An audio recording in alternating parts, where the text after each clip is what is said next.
Good morning, everyone. Welcome to day 3 of EDEC 2026. My name is Raya Almazrouei. I'm consultant endocrinologist at Tawam Hospital and STMC at Al Ain, Abu Dhabi. And it gives me a great pleasure to have my colleague and friend, Dr. Yasir Elhassan, with us today. Dr. Yasir, can you give us a brief introduction about you? Thank you very much, Dr. Raya, for hosting me, and thank you for the introduction. So my name is Yasir Elhassan. I'm a consultant endocrinologist at Cleveland Clinic, Abu Dhabi, and an honorary associate professor at the University of Birmingham in the UK. And it has been a pleasure, really, attending this conference and speaking at the conference. Thank you so much, Dr. Yasir. So our topic today will be around adrenal insufficiency, which is your area of expertise as adrenal endocrinologist. So can you give us initially an idea about the common causes of adrenal insufficiency, and then light a shed on this area, what could be the common causes here? For sure. I mean, perhaps just as a brief reminder as to what adrenal insufficiency actually means, this is a state of when the adrenal glands are not producing sufficient hormones. And us as endocrinologists, we always like to tease each other and say, so what's the most important hormone in the body? And the answer is very depending on what we mean by important. So if it's the hormone without which we will die quickly, then it's cortisol. But if we mean a hormone that's important for day-to-day metabolism survival, then we mean insulin. But if we mean the most important hormone for reproduction and maintain the human race, then we probably mean something else. But so cortisol that's produced from the adrenal glands, of course, is regarded as one of the most important hormones in the human body. And the adrenal glands normally produce a couple of hormones, most important of which is cortisol. So the causes of adrenal insufficiency can broadly be classed into 2 to 3 groups. The first group is primary adrenal insufficiency, when the problem is adrenal glands themselves. And the other group is the secondary adrenal insufficiency, when the problem is in the pituitary gland. And there is an analogy that I always explain to my patients, and I say, think about it as the lamp, light bulb, and the light switch on the wall. So the light being emitted, that's the hormone being produced by the gland. The light bulb produces the light, but the control is in the it's from the switch on the wall. So the switch is the pituitary gland, the light bulb here is the adrenal gland, and the light being emitted from the bulb is the cortisol hormone. So as I said, we class adrenal insufficiency as primary and secondary. Primary, the problem is in the adrenal gland. Secondary, the problem is in the pituitary gland. But actually, the most common cause of adrenal insufficiency is exogenous exposure to glucocorticoids. And by that I mean, because now in 2026 you will struggle to name a specialty, any medical specialty, that does not use high-dose glucocorticoids as a treatment approach. Absolutely. So what happens when people are exposed to excessive glucocorticoids, that switches off the endogenous cortisol production, and we become reliant on those hormones that we receive from outside. This can sometimes be classed under secondary adrenal insufficiency, but some people like to class it separately and call it tertiary adrenal insufficiency. So this by far is the commonest cause of adrenal insufficiency at present. Amazing. So can you let us know or tell us about why, what are the early symptoms that a clinician can recognize? Because sometimes we see that there is often a delay in the diagnosis. Yeah, so absolutely. So this is a challenge. So the symptoms of adrenal insufficiency, particularly earlier symptoms, can be quite non-specific. Okay, so so fatigue, weakness. If you see me last night, I was fatigued and I felt weak after a long day. So symptoms can be quite non-specific, and that's a real challenge. Obviously, when the condition becomes more severe and prolonged, then people can develop symptoms such as collapse. These are the more serious symptoms, like collapse, symptoms associated with low blood sugar, like sweating, dizziness, and so on.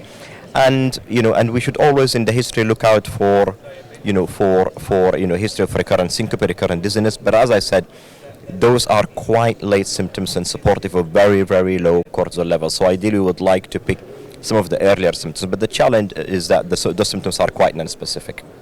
And expect that area, for example, especially on those patients who are using high-dose steroids or are replaced.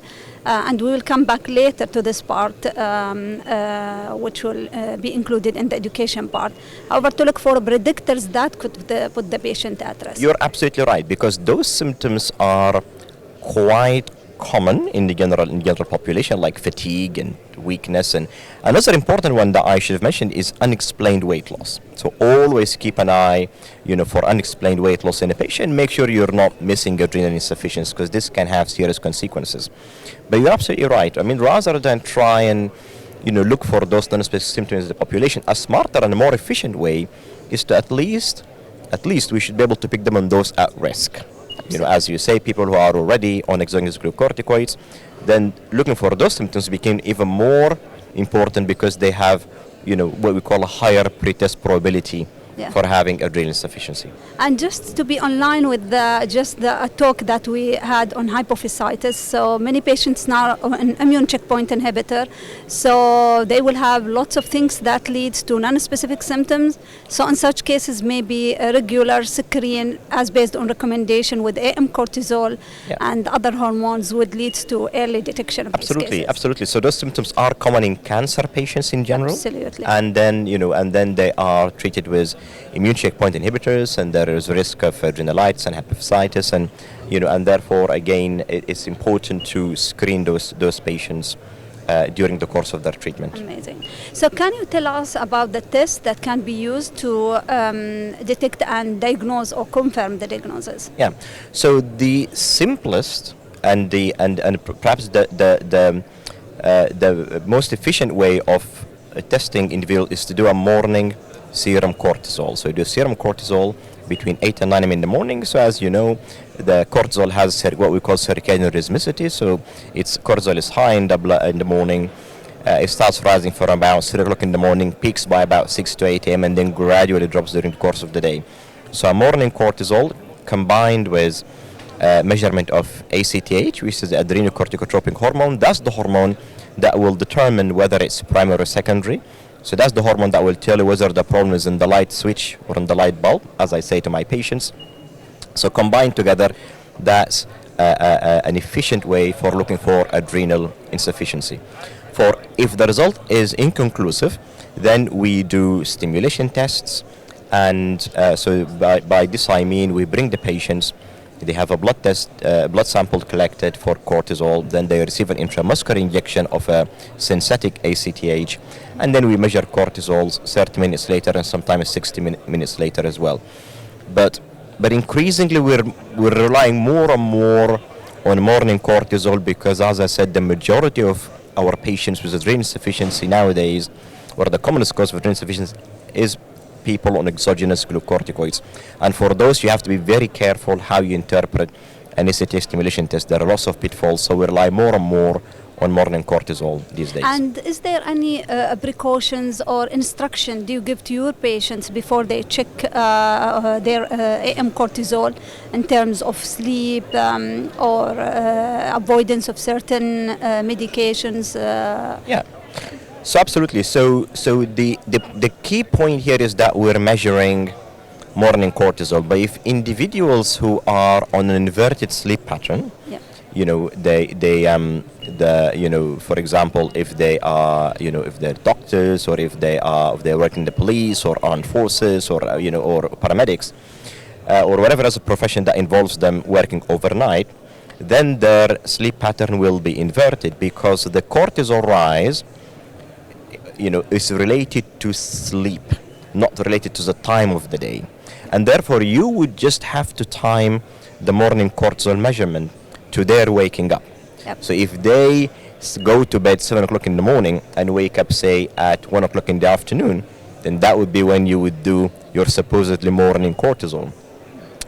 If an individual is on exogenous glucocorticoids and you're looking you want to have an idea as to what their own adrenal glands are making, then we would recommend that they do not take any glucocorticoids for 24 hours, at least 24 hours, depending on what formulation. So if it's hydrocortisone, which is the shortest acting oral glucocorticoid, then that's 24 hours. But if they are on higher doses of, say, or on a more potent glucocorticoids, then we would like to reduce the dose of those glucocorticoids first before we're able to test them, just to make sure that we can get a reliably interpretable result. Excellent. Thank you so much for the elaboration in this part. So now let's move to the treatment part. So what are the replacement regimen for these patients? So the biggest, generally speaking, in endocrinology, we have a missing hormone, and we try and we aim to replace it in the most physiological way possible. This can be challenging with the currently available formulations to replace cortisol with currently available glucocorticoid preparations. So that we like to use hydrocortisone. So I'll take you actually back to so earlier, the aim was we want to avoid complications, and those people were universally over-treated. So yes, we fixed the problem of people not coming to harm from too little cortisol, but the problem with them became is they were over-treated, so they were getting the complications of excess cortisol. And for that reason, my preferred glucocorticoid to give to patients is hydrocortisone. That, as I said, that's the shortest acting oral glucocorticoid formulation. It's said because it's shorter acting, between doses, you do get a period when patients are not overexposed to glucocorticoids. Now, this is not necessarily 100% physiological, because what happens is the moment they take the hydrocortisone, the cortisol levels peak, and then they quickly drop, and then you take another, then they peak. This is not really physiological, but that's the best we have. The alternatives is to use the good old prednisolone, but the problem is the contrary, is that prednisolone is longer acting, and again, having that constant exposure to glucocorticoid is also undesirable. We try not to use things like dexamethasone, because these are even more potent, even longer acting. But the future look bright, because now we have newer modified release hydrocortisone preparations. So Plenadren came out from Europe about in 2018, and is now licensed in Europe, and and it's now licensed by the regulator in Europe, and is licensed for patients with adrenal insufficiency in general. And the idea is here that it's a modified release preparations. Patients can take it once a day, and there is a regular release of hydrocortisone throughout the day, but it tails off over sort of more towards the evening. So it's less potent than things like prednisolone. We also now have Chronocort, or it's licensed in the US is the name of Efmody, and this is now licensed specifically for congenital adrenal hyperplasia. And and we're now working with the Emirates drug agency or medicines agency. Sorry, I'm very sorry if I got the name wrong. To bring those medications here to UAE to make them available for our patients. Amazing. And is there any difference in replacement regimen between primary and, would say, secondary or tertiary adrenal insufficiency? Yeah, so that's a very good question. So in primary adrenal insufficiency, generally the degree of adrenal insufficiency is more severe compared to patients with secondary adrenal insufficiency. So usually with most causes of primary adrenal insufficiency, you get near total destruction of the adrenal glands. But also with primary adrenal insufficiency, you don't only lose cortisol, you lose cortisol and other hormones that are also important for maintenance of things like blood pressure, namely the hormone aldosterone. So that can also be lost with primary adrenal insufficiency. So those patients are more sick, they have more hormone deficiency, and they are higher risk of complications of adrenal insufficiency. So those tend to traditionally need higher glucocorticoid doses. So for example, if we're using hydrocortisone, I tend to use 20 to 25 milligrams per day in divided doses. And I should have said earlier that when we divide the dose, we try and mimic the circadian rhythm. So we give the bigger dose of hydrocortisone in the morning and the lower dose in the afternoon. Commonly, I see patients here receive the second dose in the evening, and we say, what time do you take it? They said bedtime, but they say, no, that's not physiological. You need the second dose, you take the first dose upon waking up. The second dose, I say, is 3 to 6 p.m., no later. Because even people without adrenal insufficiency, after 6 p.m., we would all have low cortisol in our blood, and that's just normal physiology. Going back to the question on the compared to primary adrenal insufficiency, in secondary adrenal insufficiency, typically those patients, they need less glucocorticoid replacement, and in theory at least they are at less risk of complications related to adrenal insufficiency, but it can definitely happen. Yeah. So this is not to reassure individuals, but that's just to say why we end up using less glucocorticoid doses in those patients. So if primary adrenal insufficiency, we used 20 to 25 milligrams per day. In secondary, I tend to use 15 milligrams per day. So I try not to get to 20. So most of those patients, they are on 50 milligrams per day. Amazing. So, so the journey with patients during the clinic will not end up only with explaining the causes, how we diagnose it, and how we replace it, but also we need education about something that is very specific, I would say, in some conditions, including adrenal insufficiency, which is the sick day rules. Yes. So can you just elaborate on this part, and how do you explain the patient in the cases of emergency, what they have to do?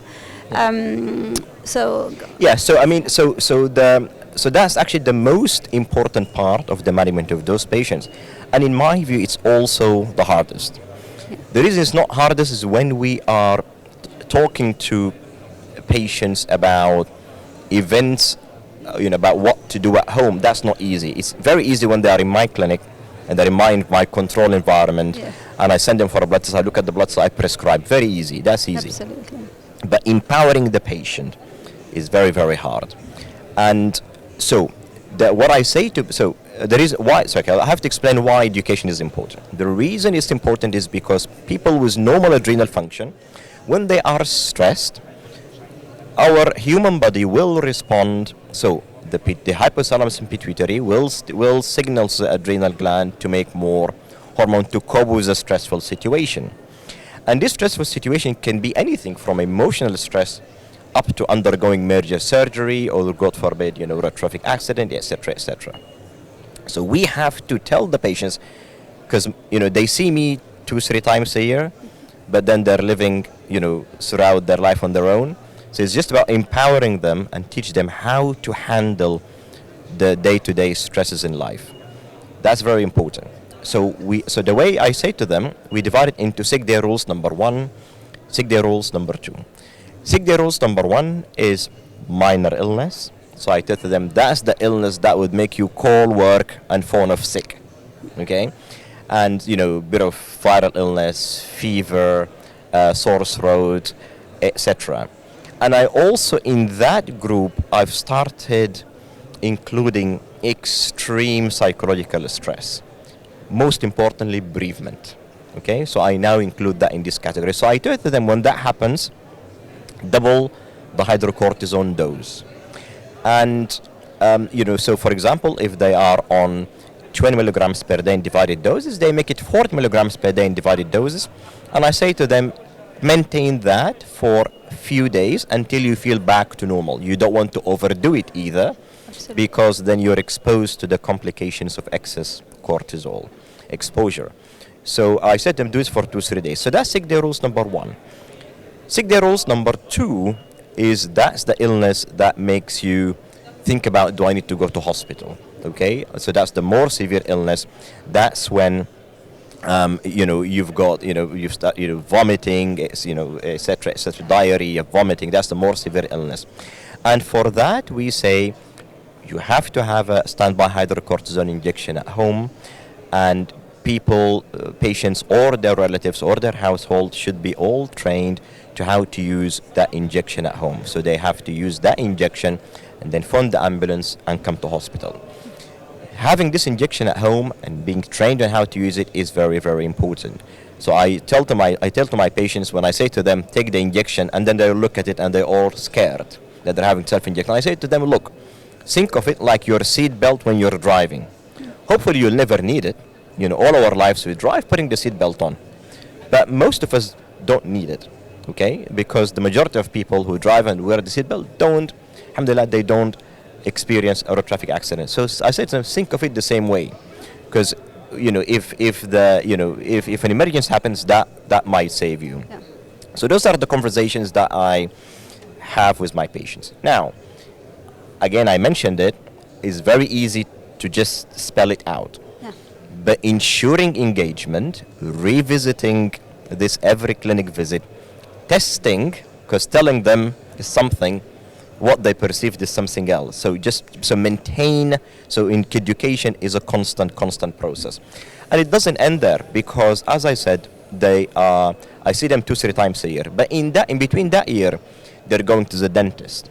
They're having an endoscopy. They're having colonoscopy. They're having a minor procedure, removal of skin, removal of lipoma from the skin. They're having general anesthesia. Again, and when they're doing those procedures, they may not see an endocrinologist at that facility. Absolutely. So it's all down to us empowering them with information. That's what to do if you're having this procedure. And the information provided not only should be told, it should also be written, in my view. It should be written in an accessible language. So building that network around the patient is, in my view, the biggest challenge in managing patients with adrenal insufficiency.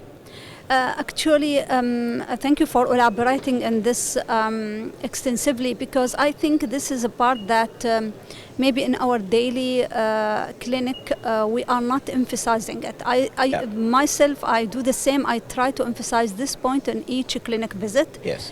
Because patients also, when they are long term, they forget about it. Absolutely. So it's important to remind them in each visit. Yes. So do you support them with anything else, like, for example, steroid card or Yes. A video that illustrate how to inject? Yeah, so absolutely. So the written information that they receive includes a patient information leaflet that we have produced and translated in Arabic, and it tells them what's adrenal insufficiency, how it's treated, what symptoms to look for, and it tells them about sick day rules number 1, sick day rules number 2. So they have that, and I offer a repeat copy every single clinic visit. I said, do you still have it? And then if they misplaced it or wear and tear, then I give them a new one. The steroid emergency card is an absolutely crucial point. So again, that's part of building the safety net around the patient.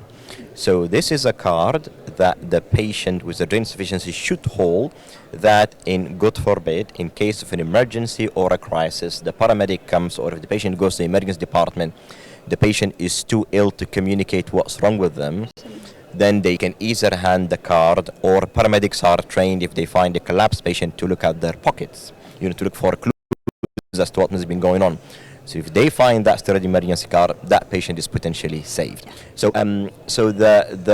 it's very important point that you raised, which is video. So now in the tech era that we live in, even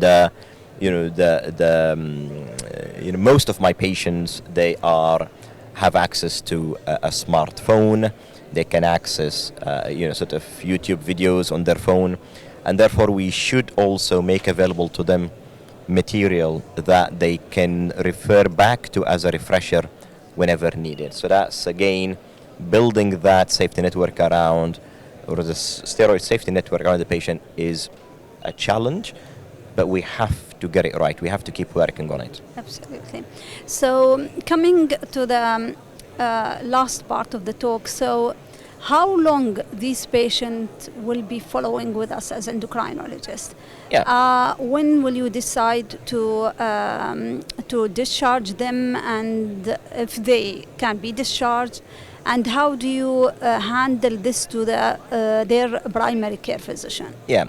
So I don't discharge my patients with confirmed primary adrenal insufficiency or confirmed adrenal insufficiency. I don't discharge them. So this is a chronic medical condition. They are, so the endocrinologist is the person who knows about their condition the most. Now, and I tailor the follow-up to the patient. So some of my adrenal insufficiency patients, I see them once a year. Some I see them 4 times a year. And it also depends on what the cause is, the cause of adrenal insufficiency is. For example, if the cause is, say, congenital adrenal hyperplasia, then women with congenital adrenal hyperplasia, they might have fertility issues, so usually there are also some other issues that that require more frequent monitoring. But I don't discharge my patients. I see them, I revisit the sick day rules every time.